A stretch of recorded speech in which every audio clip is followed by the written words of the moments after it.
আসসালামু আলাইকুম রহমতুল্লাহি ওয়া বারাকাতুহু। কামরাঙ্গীরচর লোহার ব্রিজের ঢাল থেকে বলছিলাম। আমাদের এখানে কিন্তু দুইটা ব্রিজ, এই যে একটি পাকা ব্রিজ আপনারা দেখতে পাচ্ছেন, আমরা একটু দেখানোর চেষ্টা করছি।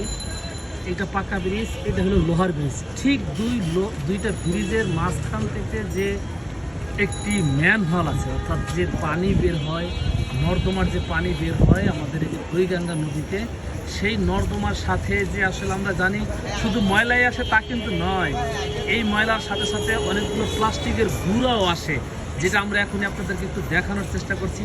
এখানে কিন্তু একটি নৌকা দেখতে পাচ্ছেন, এই নৌকায় অসংখ্য এই যে ভাইয়েরা কাজ করতেছে, এরা কিন্তু এই যে বাঁশের মাধ্যমে, অর্থাৎ বাঁশের মাধ্যমে ভাসমান অবস্থায় এই প্লাস্টিকগুলো সংগ্রহ করেন। এই প্লাস্টিকগুলো সংগ্রহ করে এই যে ওনাদের নৌকায় দেখতে পাচ্ছেন একটি বস্তা আছে, এই বস্তাটা কিন্তু এখন এই যে মুখ ছোঁয়া হয়ে গেছে, অর্থাৎ প্লাস্টিকগুলো কিন্তু তারা ইতিমধ্যে সংগ্রহ করেছেন। এগুলো নিয়ে তারা কি করবেন, প্রসেস করবেন, অর্থাৎ রৌদে শুকিয়ে তারপর এগুলো থেকে আবার দানা তৈরি করবে, সেই দানা দিয়ে অসংখ্য প্লাস্টিকের ভোল বালতি তৈরি করবে আমরা যতটুকু জানি।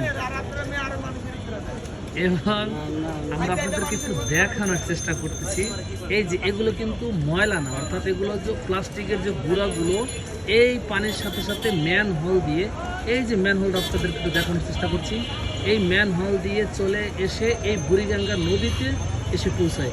এবং এখান থেকেই এই যে ভাইয়েরা দেখতে পাচ্ছেন ওনারা এগুলো সংগ্রহ করেন, এবং এইগুলো দিয়েই অনেকের জীবন এবং জীবিকা অর্জন করে চলছেন। এটাই হলো আমাদের সংগ্রামী বাংলাদেশ।